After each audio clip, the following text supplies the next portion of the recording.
सुरपति तब तक ही सावधान रहते बढ़कर अपनाने को। अप्सरा स्वर्ग से आती है अधरों का चुंबन पाने को, तब तक जब तक यह पावक शेष तभी तक भाव द्वंद्व ही जगते हैं।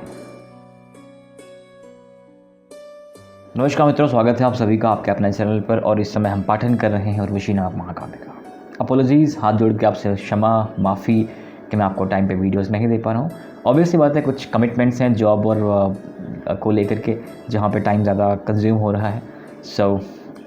जो लास्ट वीक या जो इससे पहले वीक में जो वीडियो आपको मिली थी, उर्वशी तृतीय सर्ग का पहला खंड आपको मिला था, जहाँ पुरुरवा और उर्वशी का मिलन हुआ था। वहाँ पे एक वाद संवाद हुआ था और वो वाद संवाद बहुत लंबा था, वो पूरा कंप्लीट नहीं हो पाया था। तो उसी का पार्ट 2 आज हम लेके के आए हैं। आपने लास्ट वीक देखा था ना कि इन प्रफुल्लित प्राण पुष्पम मुझे शाश्वत शरण दो, गंध गई इस लोक से बाहर न जाना चाहे। उसके बाद उर्वशी क्या कहती है, इस पूरे प्रसंग के बाद उर्वशी कहती है, सुन नदी सत्य ही वह जिसमें उर्मिया नहीं खरताप नहीं, देवता शेष जिसके मन में कामना द्वंद्व परिताप नहीं। देवता सामान्य मनुष्य, जो आज का मनुष्य है, ये जो मनुष्य मात्र है, जिसकी ये देह है ना, ये तो कभी देवता बन भी नहीं सकता। देवता कौन होता है? जिसके मन में कामना द्वंद्व परिताप नहीं। अगर आप ये सब मनुष्यों में से कामनाएं निकाल दो, राइट, द्वंद्व निकाल दो, द्वंद्व मेरा आपसे हो या मेरा खुद से ही हो, तो मेरा खुद से द्वंद्व होना कितना इंपॉर्टेंट आपको पता है, राइट। जिसके मन में कामना द्वंद्व परिताप नहीं, तो मनुष्य कहाँ बचेगा, राइट। तो आप ये कह सकते हैं, इस देह के साथ आप मनुष्य रहें वही ठीक है, आप देवता बने भी ना। पर ओ जीवन के चटुल वेग तू होता क्यों इतना कातर, तो पुरुष तभी तक गरज रहा जब तक भीतर यह वैश्वानर। उर्वशी ने कमाल की बात कही है कि तू पुरुष तभी तक है ना जब तक तेरे भीतर यह वैश्वानर गरज रहा है। जब तक यह पावक शेष तभी तक सखा मित्र त्रिभुवन तेरा, चलता है भूत छोड़ बादलों के ऊपर चंदन तेरा। जब तक यह पावक शेष तभी तक सिंधु समादर करता है, अपना मस्तक मणिरत्न कोश चरणों पर लाकर धरता है। पथ नहीं रोकते सिंह राह देती है सघन अरण्यानी, तब तक ही शीश झुकाते हैं सामने प्रांशु पर्वत मानी। ये मनुष्य को ये चीज़ें, ये प्रकृति झुक क्यों रही है? क्योंकि तुम मनुष्य हो। अगर तुम्हारे अंदर का परिताप, वो तेज, वो जो पौरुष जो ग्रस्ता है ना, पुरुषार्थ जो ग्रस्ता है, अगर वो ख़त्म हो जाए तो तुम्हें इतना आदर, इतने इज्जत कोई नहीं करेगा। आपको सिंह तभी रास्ता देगा जब आप उससे सबल रहोगे। पथ नहीं रोकते सिंह राह देती है सघन अरण्यानी, सुरपति तब तक ही सावधान रहते बढ़कर अपनाने को। अप्सरा स्वर्ग से आती है अधरों के चुंबन पाने को। कोई ऐसा प्राणी हो जिसमें कोई बोन नहीं है, ऐसे झुका हुआ खड़ा है, झुके हुए कंधे हैं, स्ट्रेट नहीं है, कोई शैली नहीं है, कोई कॉन्फिडेंस नहीं है, कोई ऊर्जा नहीं है, तो ऐसे लोगों से कोई बात नहीं करना चाहता ना। उर्वशी ऊपर से तब आई है जब तुम पुरुरवा बनते हो, जब तुम्हारे अंदर वो पुरुष, वो सामर्थ्य है कि तुम राक्षस को पटक करके मारते हो, तब जाकर के उर्वशी तुम पे मोहित होती है। और महाराज और देवराज भी तभी आपकी बात करते हैं जब आप उस योग्य होते हो, और उस योग्य आप तब बनते हो जब आपके अंदर वो धधक रही आग होती है। तो पथ नहीं रोकते सिंह राह देती है सघन अरण्यानी, तब तक ही शीश झुकाते हैं सामने प्रांशु पर्वत मानी। सुरपति तब तक ही सावधान रहते बढ़कर अपनाने को। अप्सरा स्वर्ग से आती है अधरों का चुंबन पाने को, तब तक जब तक यह पावक शेष तभी तक भाव द्वंद्व ही जगते हैं। बारी बारी से मही स्वर्ग दोनों ही सुंदर लगते हैं। मरघट की आती याद तभी जब फुल्ल प्रसूनों के वन में, सुने शमशान को देख चमेली जूही फलती है मन में। शैया की याद तभी तक देवालय में तुझे सताती है, ओ शयन कक्ष में मूर्ति देवता को मन में फिर जाती है। किलविश के मल का लेश नहीं, यह शिखा शुभ्र पावल केवल, जो किए जा रहा तुझे दग्ध कर क्षण क्षण और अधिक उज्ज्वल। जितना यह खर अखर ज्वार शोणित में उमह उबलता है, उतना ही यौवन अगुर दीप्त कुछ और धधक कर चलता है। मैं इसी अगुर की ताप तप्त मधुमयी गंध पीने आई, मैं इसी अगुर की ताप तप्त मधुमयी गंध पीने आई। निर्जीव स्वर्ग को छोड़ भूमि की ज्वाला में जीने आई। ये सभी गुण नहीं रहेंगे तो मैं नहीं रहती, मैं नहीं आती। तुम वो बनने की कोशिश मत करो जो मैं छोड़ के आई हूँ।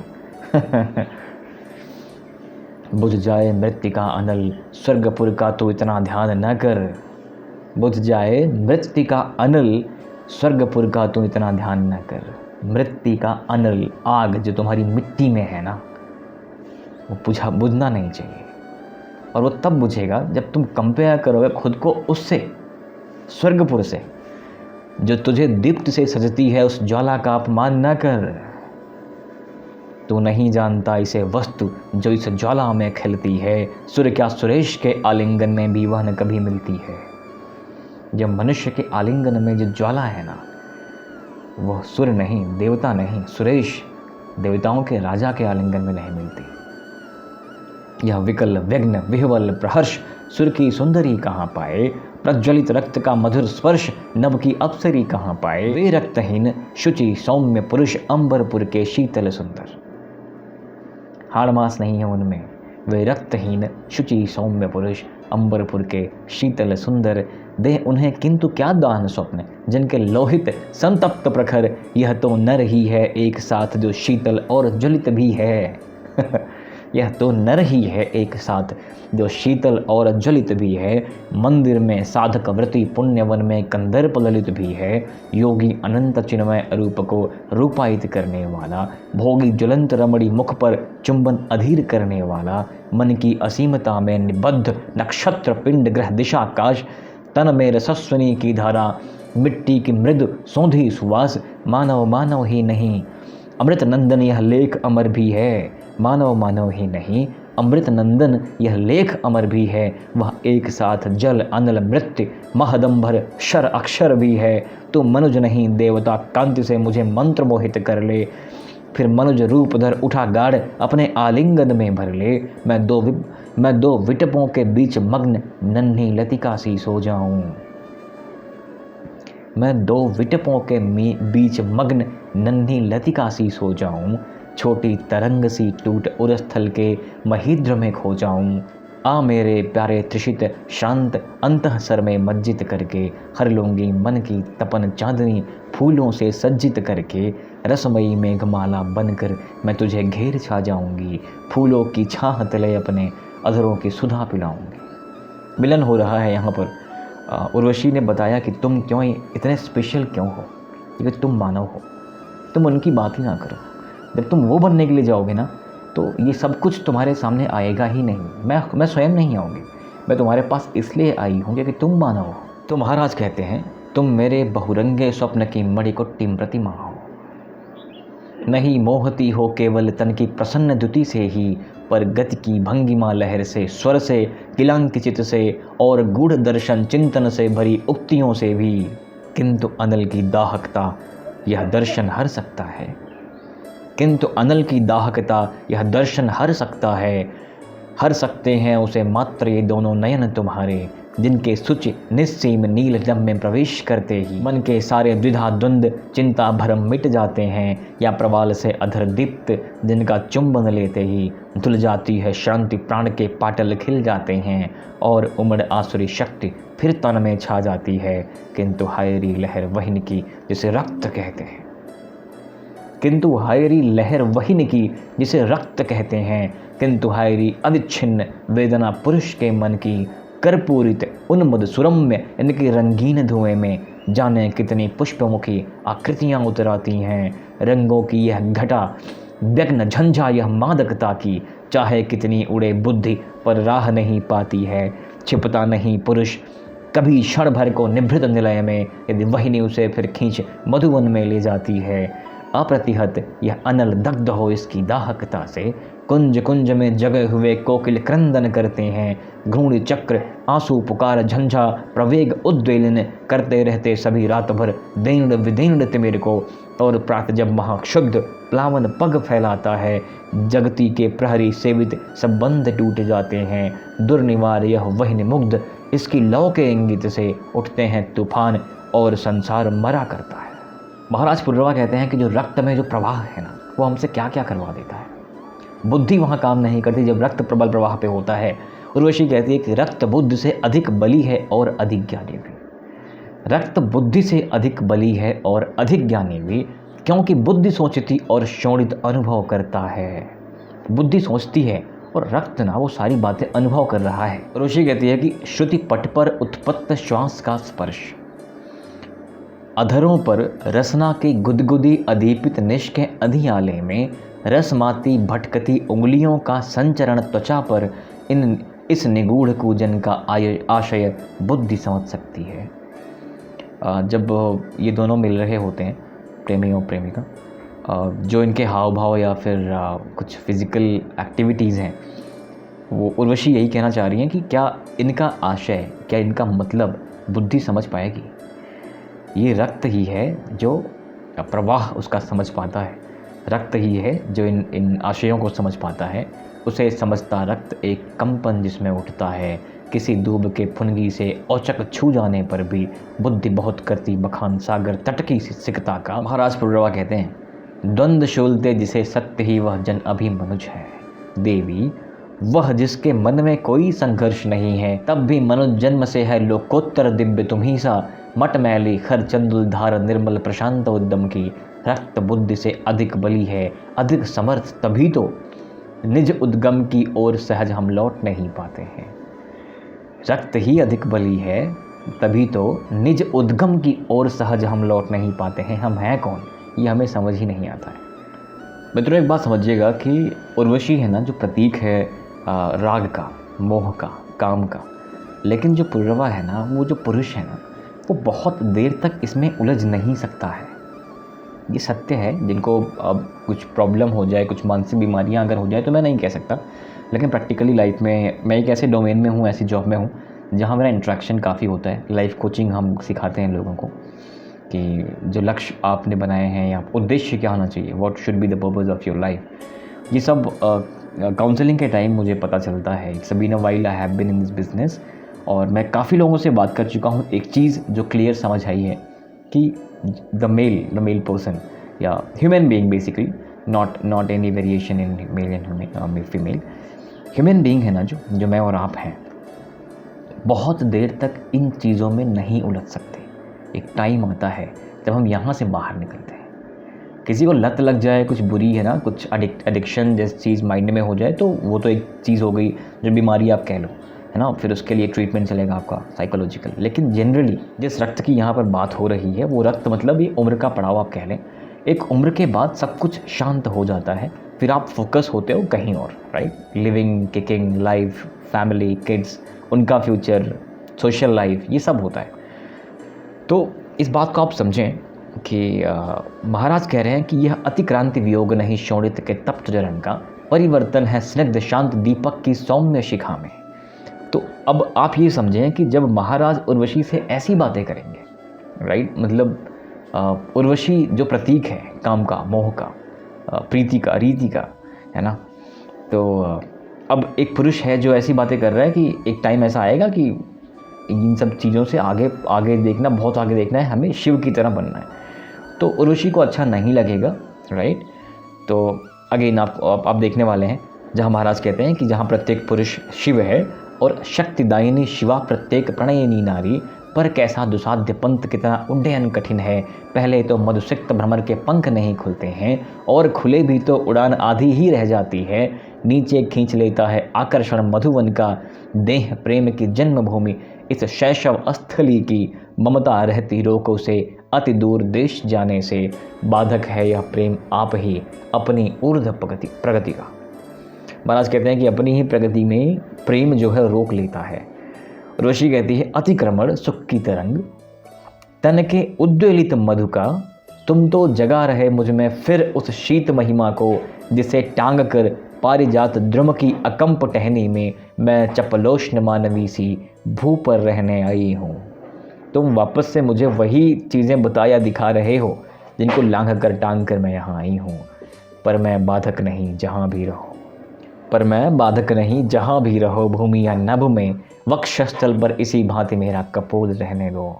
कसे रहो बस इसी भांति और पीड़क आलिंगन में, और जलाते रहो अधर पुट को कठोर चुंबन से, किंतु आह यो नहीं तनिक तो शिथिल करो बाहों को, निष्पोषित मत करो। यद्यपि इस मधु निष्पोषण में भी मर्मांतक है शांति और आनंद एक दारुण है। तुम पर्वत मैं लता तुम्हारी बलवत्तर बाहों में, बिहवल रस आकुंतलित शाम मैं मूर्छित हो जाऊंगी। यों ना यो नहीं, अरे देखो उधर बड़ा कौतुक है, नगपति के उत्तुंग समुज्ज्वल हिमभूषित शिंगों पर कौन नई उज्ज्वलता की तूली सी फेर रहा है। कुछ वृक्षों के हरित मौली कुछ पत्तों से छनकर छह देख नीचे मृगांक की किरणें लेट गई हैं। ओढ़े धूप शम्म की जाली अपनी ही निर्मति की, लगता है निष्कंप मौन सारे वन वृक्ष खड़े हों। पीतांबर उष्णीन बांधकर छायातम कुट्टिम पर दमक रही कर्पूर धूलि दिग्बंधुओं के आंगन पर, रजनी के अंगों पर कोई चंदन लेप रहा है। ऐसा लग रहा है मानो आकाश और पृथ्वी मिल रहे हों। तो कुछ इस तरह की भावभंगिमा प्रकृति की उस समय हो जाती है। महाराज कहते हैं, हाँ समस्त आकाश देखता भरा शांत सुषमा से, चमक रहा चंद्रमा शुद्ध शीतल निष्पाप हृदय सा, विस्मृतियाँ निस्तल समाधि से बाहर निकल रही हैं। लगता है चंद्रिका आज सपने में घूम रही है। ओ गगन पर ओ असंख्य आग्नेय जीव बैठे हैं। लगता है धुंधले अरण्य के हीरों के कूपों से चंद्रभूत निर्मित हिमकणिये चमक रहे शाद्वल में, या नभ के रंध्रों में सित पारावत बैठ गए हैं। कल्पद्रुम के कुसुम साया की परियों की आंखें हैं। कुछ ऐसे बादलों में कुछ दृश्य दिख रहे हैं, कह रहे हैं कि वहाँ लगता है लाखों लोग बैठे हैं। वो कुसुम है क्या, वो फूल हैं क्या, वो कल्पद्रुम हैं क्या, या कि ये परियों की आंखें हैं। जो दृश्य हमें दिख रहे हैं, नभ के रंध्रों में सित पारावत बैठ गए हैं, वो दृश्य क्या है। और ऋषि कहती हैं, कल्पद्रुम के कुसुम नहीं, न तो नयन परियों के, ये जो दिख रहे उजले उजले से नील गगन में दीप्तिमान सित शुभ्र श्मश्रुम देवों के आनन है। ये देवों के आनन है जो हमें ऊपर दिख रहे हैं। शमित वहिनीय शीत प्राण पीते सौंदर्य नयन से, घ्राण मात्र लेते न कुसुम का अंग कभी छूते हैं।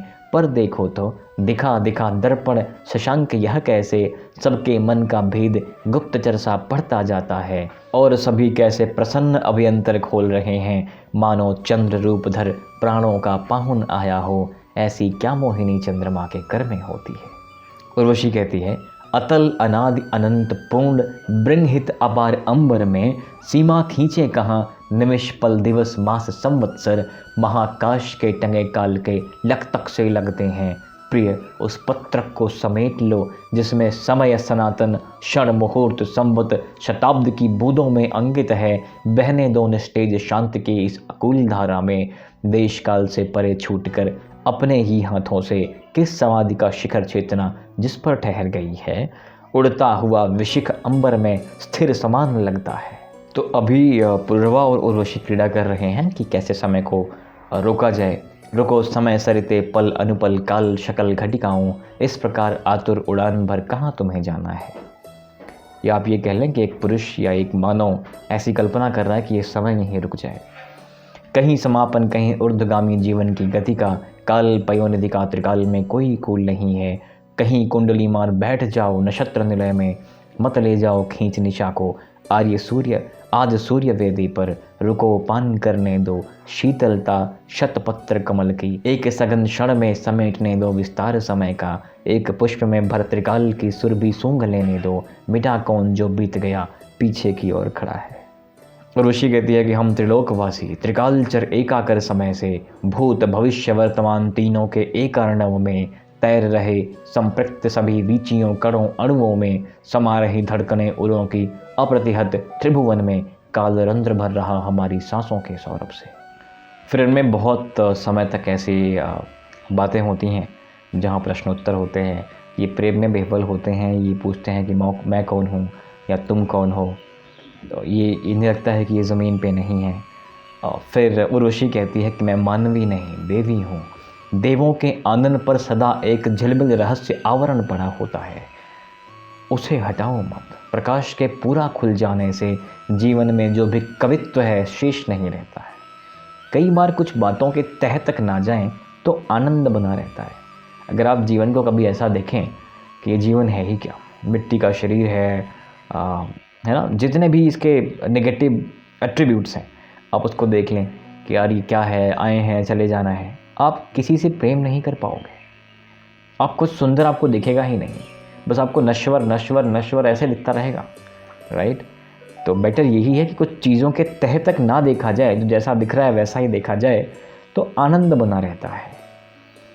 वही उर्वशी कह रही है कि कुछ आवरण को ना हटाया जाए, तो महाराज कहते हैं कि सत्य मानकर कब समझा भिन्न तुम्हें सपने से, नारी कहकर भी कब मैंने कहा मानुषी हो तुम, अशरीरी कल्पना देह धरने में भी आँखों से रही झांकती सदा, सदा मुझको यह भान हुआ है, बाहों में जिसको समेट मैं उर से लगा रहा हूँ, रक्त मांस की मूर्ति नहीं वह सपना है, छाया है। महाराज कहते हैं कि आप मानुषी तो कभी हो ही नहीं सकती ना, जिसको मैं अपने हृदय से लगा भी रहा हूँ अपनी बाहों में लेकर के, जब देह नहीं है तो और है क्या, कल्पना है, छाया है। तो वह ऋषि बताती है कि मैं एग्जैक्टली जो है मैं सब जगह हूँ, मैं एक गुण हूँ, मैं आपके स्वप्न हो सकती हूँ, आपकी एक कल्पना हो सकती हूँ, लेकिन मेरा अस्तित्व ही ऐसा है कि मैं सबके पास हूँ, सब में हूँ।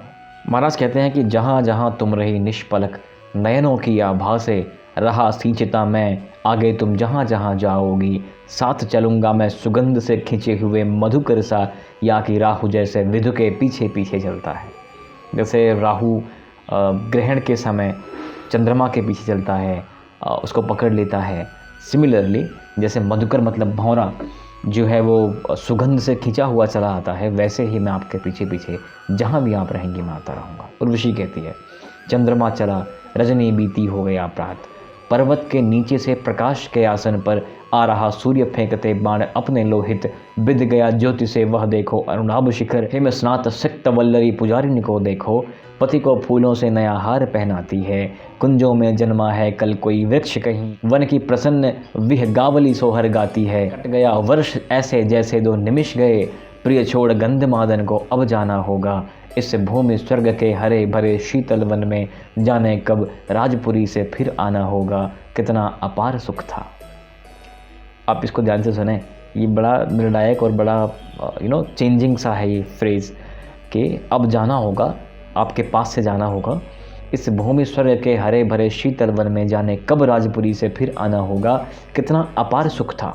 बैठे चट्टानों पर हम साथ साथ झरनों में पाँव भिगोते थे, तरुतले परस्पर बाहों को उपधान बना हम किस प्रकार निश्चिंत छाह में सोते थे, जाने से पहले चलो आज जी खोल मिलें, निर्झरी लता फूलों की डाली डाली से, पीले जी भर पर्वत का नीरव प्रकाश, ले सींच हृदय झूमती हुई हरियाली से। अब इसके बाद चतुर्थ अंक शुरू हो जाएगा, ये तृतीय अंक यहाँ समाप्त होता है, दूसरा भाग था उसका। ऑब्वियसली बात है मैंने कुछ पंक्तियाँ छोड़ी हैं, रीज़न ये है कि वो श्रृंगारमयी पंक्तियाँ थीं जिनमें सिर्फ आपको शब्द ही मिलने वाले थे और रति जैसी स्थायी भाव की उत्पत्ति हो सकती थी।